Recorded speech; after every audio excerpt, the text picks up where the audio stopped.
só, a avaliação psicopedagógica é um processo que investiga o nível de aprendizagem da criança. Ela tem a finalidade de identificar e compreender as dificuldades apresentadas pelo aluno. De acordo com o seu resultado, é possível identificar se tem ou não algo mais sério. Maria Beatriz Sanches Fagotti, psicopedagoga, falar o sobrenome do marido, que é para ele não ficar bravo, né? Verdade.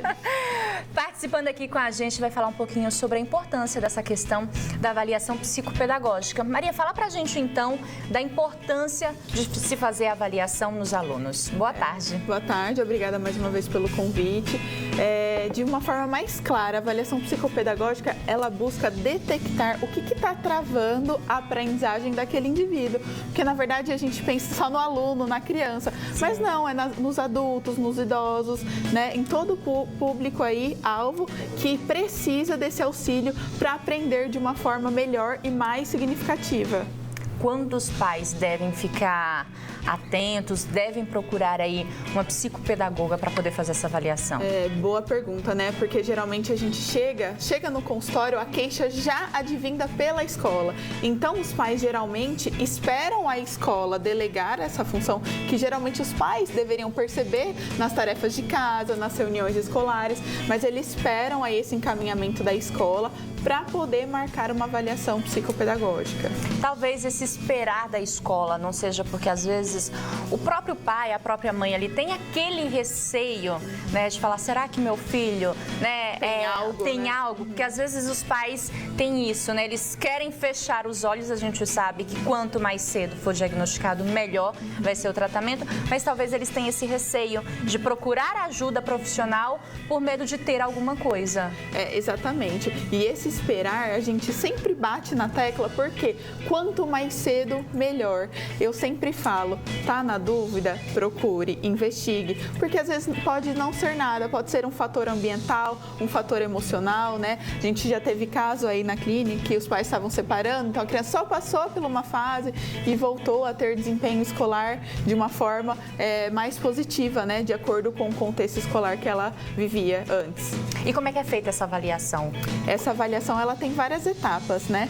Então, tem linhas e linhas que nós, psicopedagogos, nós podemos seguir. Então, eu, como profissional, eu sigo geralmente uma ordem de entrevista com os pais, que a gente chama de anamnese. Lá a gente coleta informações específicas da criança, desde a gestação da mãe, como é que foi esse desenvolvimento infantil, até a fase atual onde ela se encontra, para poder começar essa avaliação, aplicando testes específicos. E a partir de que idade, mais ou menos assim, já é o recomendado a começar a fazer? Em relação à idade, com o lúdico, eu começo a iniciar a partir dos 2 anos, mas nós temos testes validados a partir dos 5, 6 anos, a gente pode dar aí alguns resultados, né? A partir desses testes, né? Apresentados pela própria literatura que a gente segue. Bom, você falou no começo da questão do adulto, né? Adulto pode fazer também. Pode fazer e deve, né? Porque também a gente encontra aquele público universitário que chega na hora da faculdade e tem aquela dificuldade de encontrar uma forma para estudar, né? Chega a semana de provas, eles ficam nervosos. Como que eu vou fazer? Então, a gente auxilia esse processo para eles encontrarem uma estratégia para eles poderem se conhecer e encontrar essa forma de estudar. Talvez na infância os pais acabaram deixando isso passar despercebido ou porque pode sim desenvolver algum transtorno, algum déficit, por exemplo, na fase adulta.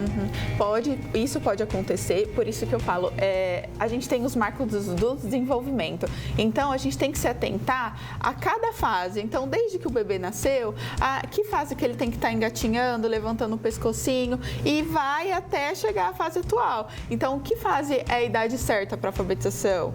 Claro que também tem a diferença das escolas. Nosso sistema educacional, ele é muito, ao mesmo tempo que ele é muito privado, ele é muito restrito, né? Então, conforme a criança, conforme a escola que a criança estuda, nós também podemos sugar delas algumas informações. Então, isso ela vai nos apresentar e a gente vai agir de acordo com essas respostas que elas mesmas nos vão nos trazer. Por exemplo, colégio particular, escola pública. Por isso que é tão importante ter essa relação, né? Família e escola, né? A família nunca deixar tudo para a escola, assim como a escola também nunca deixar tudo para a família. Sim, a participação dos pais, ela é essencial na construção da educação, tanto na escola quanto em casa, né? Então, a participação dos pais no desenvolvimento infantil e no desempenho escolar é fundamental.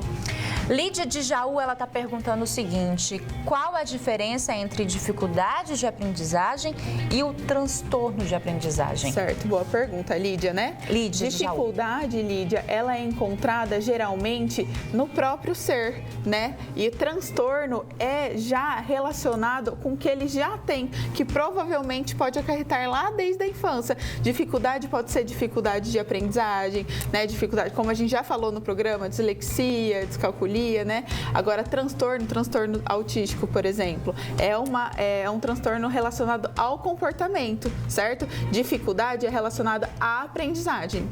Tem pergunta, Nath, na live? Tem, a Eliane está perguntando se o atendimento é específico para TDAH?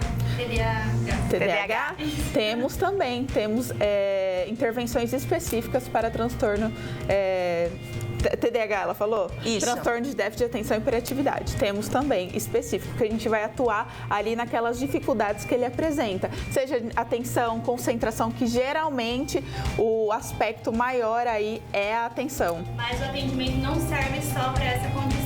Não, serve para as outras. Só que o que vai diferenciar?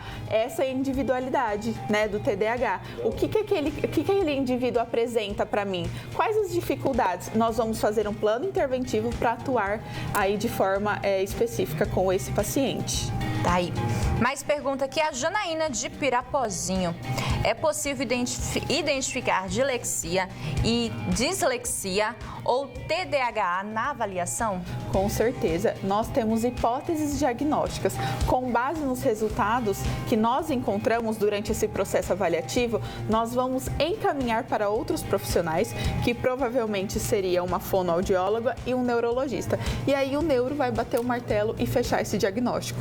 Mais perguntas chegando aqui, o Paulo de Prudente, ele fala: meu filho está fazendo reforço, devo levá-lo a uma psicopedagoga? Aí é uma conversa importante que ele tem que ter com a escola. Esse reforço é específico a alguma área, alguma defasagem escolar, ou essa criança está tendo dificuldade de memorização, de atenção? Então, o que está acontecendo, né? A gente tem que avaliar específico cada situação. Mais pergunta na nossa live? A Larissa quer saber a partir de quando podemos diagnosticar o TDAH. O TDAH, ele é uma situação muito difícil e muito perguntada entre professores.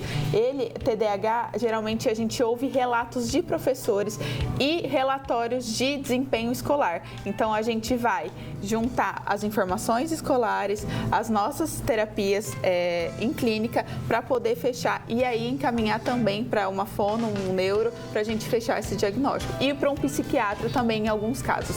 Quando se fala transtorno, o psiquiatra também tem que entrar de frente. Mais uma vez, reforço aqui a importância dessa relação, né? Escola, família e também e terapia. família. Exatamente, especialistas, né? Bom, tem mais uma pergunta aqui, Alessandra. Eu tenho 22 anos e acho que sou disléxica. É possível fazer diagnóstico nessa idade? Com certeza, é possível e deve, né? Hoje em dia nós temos uma grande massa aí da população que está se encontrando nas características de TDAH, TEA, enfim. O que ela deveria fazer é procurar uma psicopedagoga, né?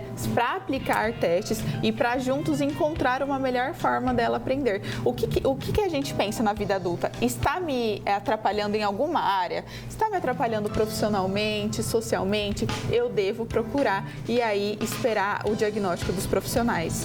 Fatores externos, né? Rotina, correria do dia a dia, estresse, tudo isso pode desenvolver ali na pessoa algum tipo de transtorno, algum tipo de deficiência? Sim, a própria literatura nos traz, né? A gente precisa dormir bem, comer bem, se alimentar bem, ter uma vida social para a gente gente desempenhar da melhor forma nossas funções diárias. Então, a gente precisa se atentar a isso, porque todos esses aspectos devem ocorrer bem, né? Alimentação, sono, rotina, atividade física, emocional, eles precisam estar alinhados para eu poder desenvolver meu papel, né?